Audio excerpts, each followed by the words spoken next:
সবাইকে জানাই শুভ রথযাত্রার প্রীতি শুভেচ্ছা ও অনেক অনেক ভালোবাসা। তো এই দেখো আমি একটা পুচকুকে নিয়ে আজকে তোমাদের রথযাত্রা জানালাম।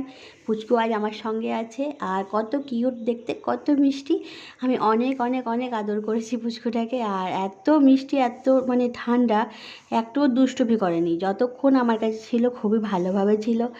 আর আমি ওকে খুব ভালোবেসে ফেলেছি। আসলে বাচ্চাদের দেখলে না আমার মনটা কেমন মানে ব্যাকুল হয়ে যায়, কখন কোলে নেব, কখন তাকে নিজের মতো করে আদর করব, আমার কাছে রেখে দিতে ইচ্ছে করে। তো এখন দেখো ওর ঘুম এসে গেছে, একটু শুয়ে একটু ছবি নিচ্ছিলাম কয়েকটা, তো ওকে ঘুম পাড়িয়ে দেবো। ও স্নান টান করেছে, ঘুম এসে গেছে ওর।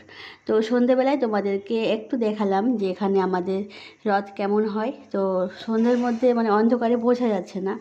আর বিকেলে যখন রথযাত্রা শুরু হয়েছিল তখন আমি ভিডিওটা করতে পারিনি, আমি তখন আমার ছেলেকে ঘুম পাড়াচ্ছিলাম। আর সবথেকে বড় কথা হলো, ওকে আমি রথ টানতে যেতে দিইনি একা একা, সেই জন্য প্রচণ্ড রাগ করে আছে আমার ওপর। তো যাই হোক, রাগ এখনও ভাঙেনি। এই দেখো সকালে যখন ঘুম থেকে উঠে স্কুলে পাঠাচ্ছি, মুখটা প্রচণ্ড একদম মানে গোমরা মুখ হয়ে আছে। এতটা পরিমাণে আমার ওপর রেগেছিল যে সব থেকে যেন বেশি অপরাধ করে ফেলেছি। হ্যাঁ, সত্যিই আমি খুব অপরাধ করে ফেলেছি আমার ছেলেকে রথ টানতে না দিয়ে।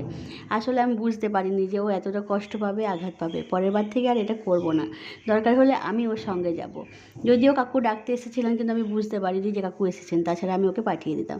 সকাল সকাল 6টা বাজে এখন, ওকে স্কুলের গাড়িতে তুলে দেওয়ার সময় হয়ে গেছে। এই যে ওর বন্ধুও দাঁড়িয়ে আছে। আর এখন কয়েকটা দিন একটু এগিয়ে এসে গাড়িতে চাপাতে হবে, কেননা রথটা যে বাড়ির সামনে দাঁড়িয়ে আছে, গাড়ি পেরোবে না সেই জন্য।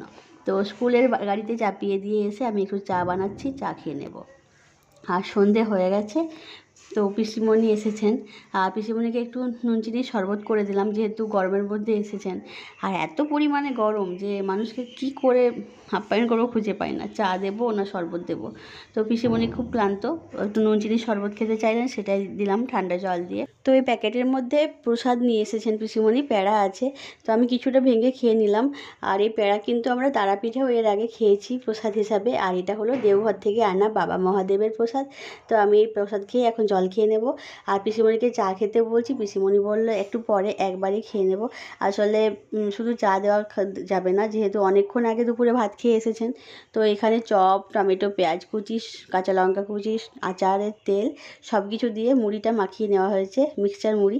তো এটার সাথে আছে গরম গরম ভেজিটেবল চপ। এই দেখো আমি এখানে খেয়ে নিচ্ছি, আর আমার ছেলেও খাচ্ছে এখানে। ও আসলে ক্যামেরাটা ধরেছে, সেই জন্য ওকে দেখানো যাচ্ছে না। আর ওই ঘরে মাও টিভি দেখতে দেখতে মুড়ি খাচ্ছে, এখানে পিসিমণিও খেয়ে নিচ্ছেন, বাবাও খাচ্ছেন। তো আজকের ভিডিও এই পর্যন্ত। কেমন লাগলো নেক্সট